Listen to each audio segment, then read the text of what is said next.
टोंक के मालपुरा से बड़ी खबर है। एटीएस ने एक युवक को हिरासत में लिया है। संदिग्ध गतिविधियों में शामिल होने का आरोप है। आरोपी से पूछताछ अब एटीएस कर रही है। बड़ी खबर इस वक्त टोंक के मालपुरा से, जहां पर एटीएस ने एक युवक को हिरासत में ले लिया है। संदिग्ध गतिविधियों में शामिल होने का आरोप है। आरोपी से अब एटीएस पूछताछ कर रही है। संवाददाता दौलत हमारे साथ जुड़ चुके हैं। दौलत, अब पूछताछ हो रही है, क्या मामला रहा बताइएगा। बिल्कुल, देश भर में एटीएस की कुछ कार्रवाइयां हुई, उसके अंदर एक टोंक में एक शख्स को यहाँ हिरासत में लेने की जानकारी मिल रही है। हालांकि स्थानीय पुलिस की ओर से इसको लेकर के किसी तरह की जानकारी नहीं दी जाए, क्योंकि जिस तरह से सुरक्षा एजेंसियां ने अचानक सुबह उस युवक को हिरासत में लिया और संदिग्ध गतिविधियों की जानकारी मिल रही थी कि उसके बाद में उसको हिरासत में लिया। एटीएस है वो उस युवक को पूछताछ कर रही है।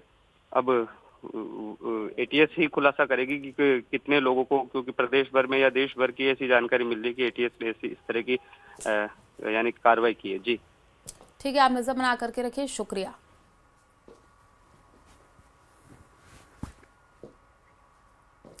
अलवर से बड़ी खबर है। सोने मकान को चोरों ने निशाना बनाया है। 1.5 से 2 लाख नगद और गहने चोरी हो गए हैं। बाबा के दर्शन करने सीहोर ये लोग गए थे और परिवार घर लौटा तो मुख्य गेट का जो ताला है वो टूटा हुआ मिला है। पुलिस मौके पर पहुंची है, घटना का जायजा लिया गया है। बड़ी खबर इस वक्त आपको बता रहे हैं अलवर से, जहां पर सोने मकान को चोरों ने निशाना बनाया है। 1.5 से 2 लाख नगद और गहने चोरी कर लिए गए हैं। बाबा के दर्शन करने सीहोर गए थे घर के लोग, परिवार घर लौटा तो मुख्य गेट का जो ताला है वो टूटा हुआ मिला है। पुलिस मौके पर पहुंची है, घटना का जायजा लिया गया है।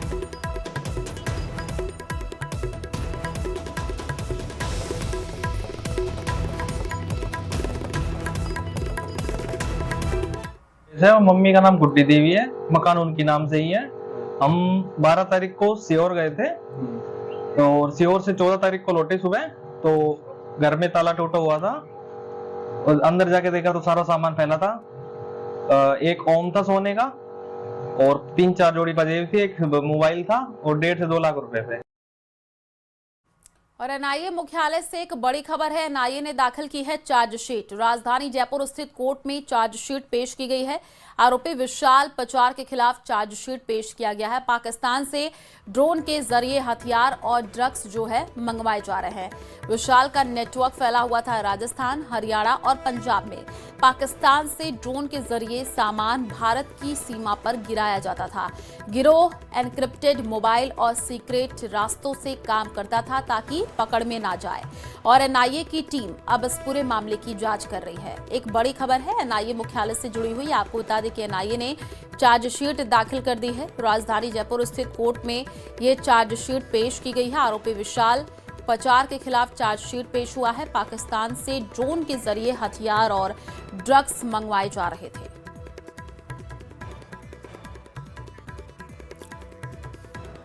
झुंझुनू की नवलगढ़ पुलिस ने 2 एटीएम में लूट की कोशिश को रोका है। जी हां, कार सवार बदमाशों ने शहर में 2 स्थानों पर एटीएम को निशाना बनाने की कोशिश की, लेकिन सूचना मिलते ही पुलिस पहुंची। पुलिस की मुस्तैदी से दोनों वारदातें टल गई हैं। जानकारी के अनुसार बस डिपो के सामने स्थित एटीएम को बदमाशों ने गैस कटर की मदद से काटने का प्रयास किया, जिसकी सूचना पर पुलिस तुरंत पहुंची है। इस दौरान बदमाश पुलिस कार को टक्कर मारते हुए फरार हो गए हैं। सीसीटीवी फुटेज के आधार पर बदमाशों की पहचान की जा रही है। तो लगभग 3:30 बजे के लगभग बात है। पुलिस वाली गाड़ी थी, मैं ऊपर सोया हुआ था तो आवाज़ आई नीचे, तो मैं नीचे आया तो पुलिस वालों ने बताया कि भाई एक डिजायर गाड़ी थी जो काले शीशे की थी और वो पुलिस वाली गाड़ी को भी टक्कर मार के एक साइड का बोनट तोड़ के चली गई, तो उनकी गाड़ी चल नहीं सकी। राष्ट्रीय स्वयंसेवक संघ के सरसंघचालक डॉक्टर मोहन भागवत जयपुर प्रवास पर हैं। यहां कई कार्यक्रमों में भाग लेंगे। सबसे पहले वो आज उत्पन्ना एकादशी पर आराध्य देव गोविंद देव जी मंदिर में दर्शन किए। आपको बता दें कि जल महल स्थित एक म्यूजियम और सिटी पैलेस भी जाने का कार्यक्रम प्रस्तावित है, जबकि शाम 5:30 बजे SMS इंडोर स्टेडियम में दीनदयाल स्मृति व्याख्यान 2025 में शिरकत करेंगे। तो तस्वीरें आपको दिखा रहे हैं। जब वो पहुंचे तो देखिए किस तरीके से पूजा अर्चना करते हुए आराध्य देव गोविंद देव जी मंदिर में दर्शन करते हुए जयपुर प्रवास पर है मोहन भागवत और आज की ये तस्वीरें।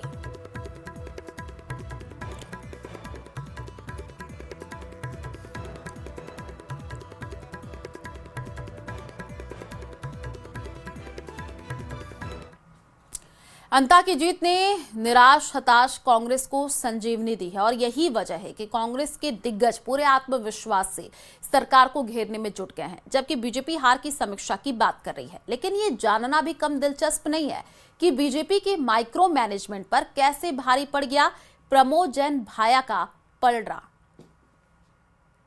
जीत का श्रेय जनता को है। मेरी जनता विधानसभा देवतुल्य जनता है। क्यों अंता में बीजेपी के समीकरण हुए फेल?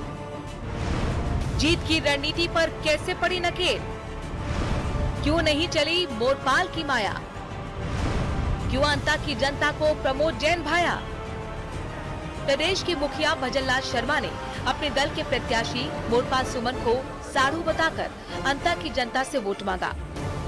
अरे मैं भी किसान परिवार से आता हूँ और मोरपाल जी भी किसान परिवार से आते हैं। हम तो दोनों क्या होते हैं भाई? क्या हो गए? अरे एक और होता है साड़ू, होता है कि नहीं होता है? प्रदेश अध्यक्ष मदन राठौर और वसुंधरा राजे जैसे स्टार प्रचारकों ने मोरपाल सुमन के लिए वोट मांगा, जिससे सुमन का आत्मविश्वास कुलाचे भरने लगा। मतदान वाले दिन यानी 11 नवंबर को मतदान के बाद मोरपाल मीडिया से बातचीत में अपनी प्राथमिकता गिनवाते नजर आए। लेकिन 14 नवंबर को जब नतीजे आए तो बीजेपी के खेमे में सन्नाटा पसर गया। अंता की जनता ने कांग्रेस के अनुभवी सिपाही प्रमोद जैन भाया पर एक बार फिर अपना भरोसा जताया।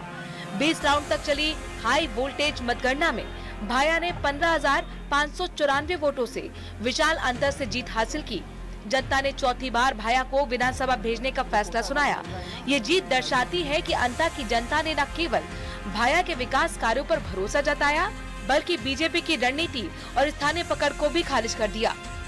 हमारे कांग्रेस के तमाम कार्यकर्ताओं को सैल्यूट, धन्यवाद कि जिन्होंने दिन रात मेहनत की और इस सरकार का 2 साल का ये टेस्ट था।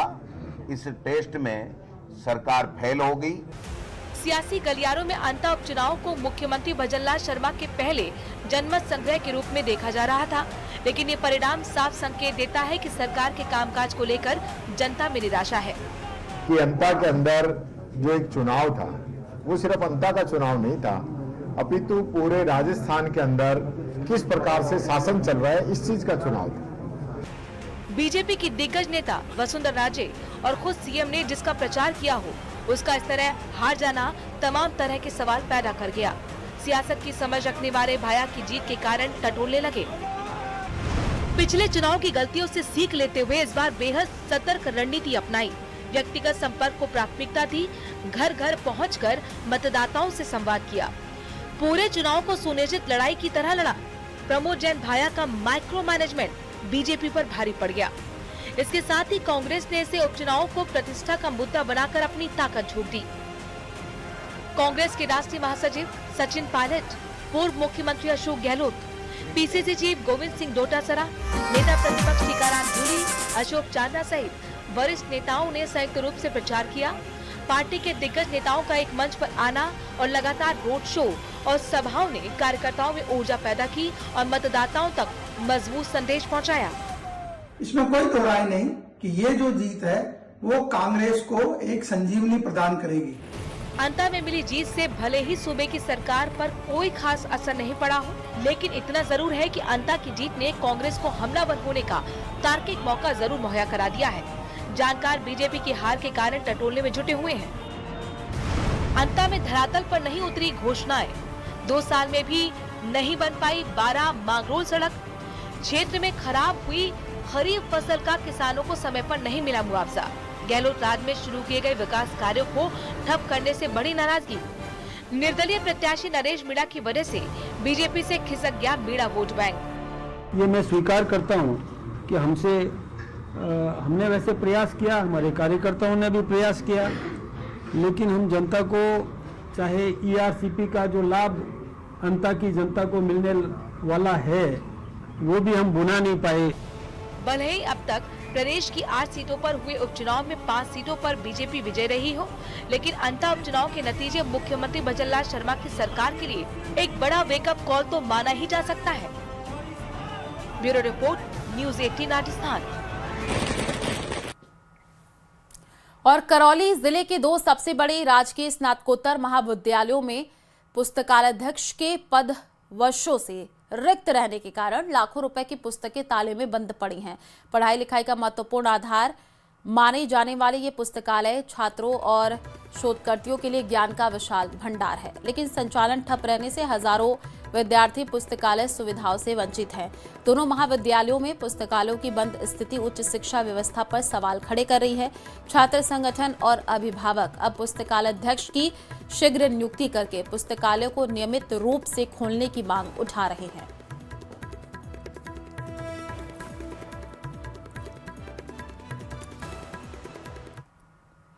स्थानांतरित होकर शारीरिक शिक्षक आई नहीं है, नई नियुक्ति नहीं हुई है।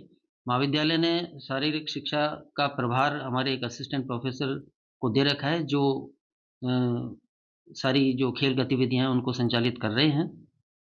जहां तक लाइब्रेरी की बात है, फरवरी 2024 तक हमारे यहाँ लाइब्रेरियन थे और तब तक पुस्तकालय अच्छी तरह संचालित हो रहा था। पिछले 4 सालों से जो पुस्तकालय राज्य के महाविद्यालय करौली की बिल्कुल लॉक लगा हुआ है। कोई भी मतलब प्राचार्य महोदय जिसको भी चार्ज देना चाहते हैं लेक्चरर्स को, तो कोई भी लेक्चरर्स चार्ज नहीं ले रहा है। और पिछले 4 सालों से महाविद्यालय में अध्ययनरत छात्र छात्राओं को इतनी प्रॉब्लम्स हो रही है कि बाहर से बुक्स खरीद कर पढ़नी पड़ रही है और कोई भी सुचारू संचालन जो होना चाहिए लाइब्रेरी का बिल्कुल नहीं हो पा रहा है। तो इस वजह से छात्र छात्राओं को एक मतलब समस्या का सामना करना पड़ रहा है। सर, इसमें बहुत परेशानी है, लाइब्रेरी नहीं है जिससे बच्चों को पढ़ने में असुविधा हो रही है क्योंकि उनके पास पुस्तकें नहीं उपलब्ध हैं। इससे बच्चों की पढ़ाई में रुकावट आ रही है। पुस्तकालय होने से क्या है, बच्चों को पुस्तक मिल जाए तो उनसे घर पे भी पढ़ाई हो सकती है, कॉलेज में भी पढ़ाई हो सकती है। इसे शिक्षा विभाग की लापरवाही कहें या सरकार की अनदेखी, राजकीय महाविद्यालय करौली स्थित लाइब्रेरियन का पद लंबे समय से रिक्त पड़ा है, जिसके चलते छात्रों को काफी परेशानियों का सामना करना पड़ रहा है। छात्रों को शिक्षण सामग्री बाजार से खरीदकर पढ़ने के लिए भी मजबूर होना पड़ रहा है। साथ ही महाविद्यालय में शारीरिक शिक्षक का पद भी लंबे समय से रिक्त है, जिसके चलते खेल गतिविधियां भी प्रभावित हो रही हैं। अब देखना यह है सरकार कितनी जल्दी छात्रों की मांगों को पूरा करती है और उनकी समस्याओं का समाधान करती है। धर्मेंद्र शर्मा, न्यूज़ 18 राजस्थान, करौली। खबर जयपुर से है, जहां नाहरगढ़ बायोलॉजिकल पार्क में हिमालयन ब्लैक बियर का जोड़ा 9 साल बाद पहुंचा है। ब्लैक बियर का जोड़ा केंद्रीय चिड़ियाघर प्राधिकरण की अनुमति के बाद जम्मू कश्मीर से ट्रांसफर किया गया है। ब्लैक बियर के लिए विशेष पिंजरा तैयार किया गया ताकि भालुओं को तनाव ना हो। यात्रा के दौरान स्वास्थ्य, व्यवहार और खान-पान की निरंतर निगरानी की गई है। नर हिमालयन भालू की उम्र 2.5 साल और मादा की उम्र लगभग 1.25 साल बताई जा रही है। ब्लैक बियर के पहुंचने पर वरिष्ठ वन्यजीव चिकित्सक डॉक्टर अरविंद माथुर और टीम कल देर शाम बायोलॉजिकल पार्क पहुंची है। अभी दोनों भालुओं को 3 सप्ताह तक क्वारंटाइन में रखा जाएगा।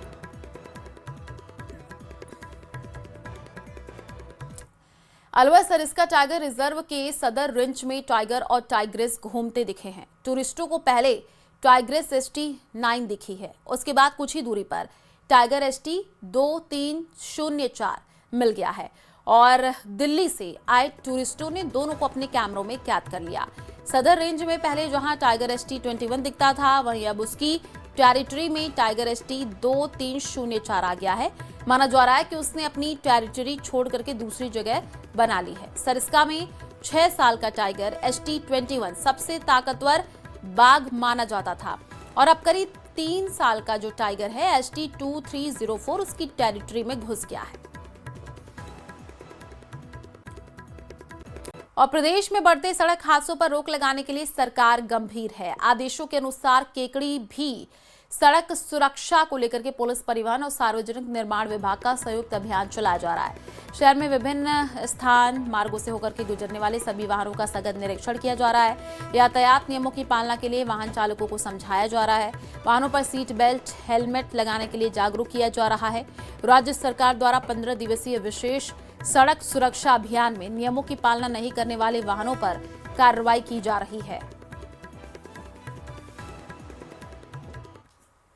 विशेषकर जो भार वाहन है उसमें ओवरलोड की जांच की जा रही है और भार वाहनों में अगर कोई यात्री बैठ के यात्रा कर रहा है तो उसके खिलाफ सख्त कार्रवाई की जा रही है और उस वाहन चालक के लाइसेंस के निलंबन की अनुशंसा भी की जा रही है।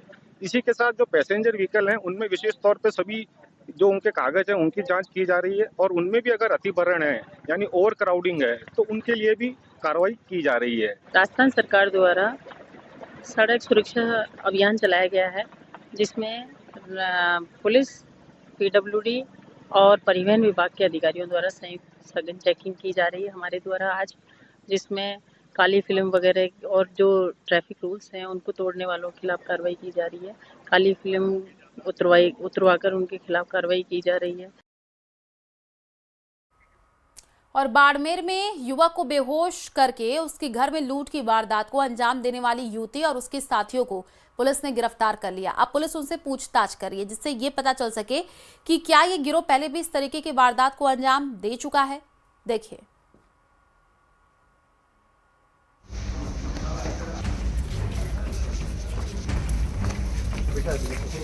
युवक को लूटा, युवती अरेस्ट। घर से गहने लेकर हुई थी फरार। पूछताछ में खुलासा करेंगे आरोपी। जमीन पर घुटने टेक कर बैठी इस युवती पर आरोप है लूट करने का, वो भी उस शख्स के साथ जिन्हें उससे अपने घर बुलाया था। अहमदाबाद से बाड़मेर आकर विजय लक्ष्मी ने इस घटना को अंजाम दिया जिसमें उसके साथियों ने मदद की। ये पूरा मामला 12 नवंबर का है। पीड़ित सवाई सोनी के मुताबिक आरोपी विजय लक्ष्मी ने उसे फोन कर रेलवे स्टेशन के पास एक होटल में बुलाया, जहां से उसे रिसीव कर वो अपने घर ले आए और इसके बाद नाश्ते में नशीला पदार्थ खिलाकर युवती ने सवाई सोनी को बेहोश कर दिया और फिर घर से सोने चांदी के आभूषण लेकर फरार हो गए। आरोपी विजय लक्ष्मी और पीड़ित की एक शादी में मुलाकात हुई थी, जिसके बाद दोनों की बातचीत शुरू हुई और फिर युवती ने मुलाकात के बहाने लूट का प्लान बनाया। आरोपी मूल रूप से जोधपुर की रहने वाली है। पति से अनबन के चलते वो अहमदाबाद में लिव इन में रह रही थी और वो शादियों में मेहंदी लगाने का काम करती थी। पुलिस ने युवती के साथ उसके 2 साथी धीरेन और लकी को भी गिरफ्तार कर लिया है। तो आए और उसको प्लान के तहत उसके घर पे गए और घर पे पाउडर नशीला पदार्थ सुखा के 282 ग्राम जो सोने था और चांदी के जो थे वो उनके वारदात की गई। हमने तीनों को दस्तयाब करके आज गिरफ्तार कर लिया। पूरा माल था जो जब्त कर लिया, जिस गाड़ी से आई वो जब्त कर लिया। कल माननीय न्यायालय में इसको पेश करके इसका पीसी रिमांड लिया जाएगा। पुलिस पूछताछ में आरोपियों ने साथ मिलकर वारदात को अंजाम देना कबूल किया है। अब पुलिस उनसे ये जानने की कोशिश कर रही है कि क्या उन्होंने पहले भी इस तरह की वारदातों को अंजाम दिया है। न्यूज़ 18 राजस्थान के लिए बाड़मेर से प्रेमधान की रिपोर्ट। खबर जयपुर से, जहां शाहपुरा थाना पुलिस ने अवैध पेट्रोल भंडारण के बड़े नेटवर्क का भंडाफोड़ किया है। एसएचओ रिया चौधरी के नेतृत्व में की गई इस कार्रवाई में पुलिस ने छापेमारी करके 2 आरोपियों को गिरफ्तार करके करीब 1100 लीटर पेट्रोल से भरे 5 ड्रम जब्त किए हैं। गिरफ्तार आरोपी रोशन गुर्जर, सचिन भड़ाना छापुड़ा कला गांव के रहने वाले हैं। पुलिस के मुताबिक आरोपी रोशन गुर्जर और सचिन भड़ाना हरियाणा से सस्ते दामों पर पेट्रोल खरीद करके राजस्थान में खपाते थे। रोशन गुर्जर ने अपने घर पर अवैध रूप से पेट्रोल का भंडारण कर रखा था, जहां से पुलिस ने 5 ड्रमों में भरे करीब 1100 लीटर पेट्रोल बरामद कर लिए हैं।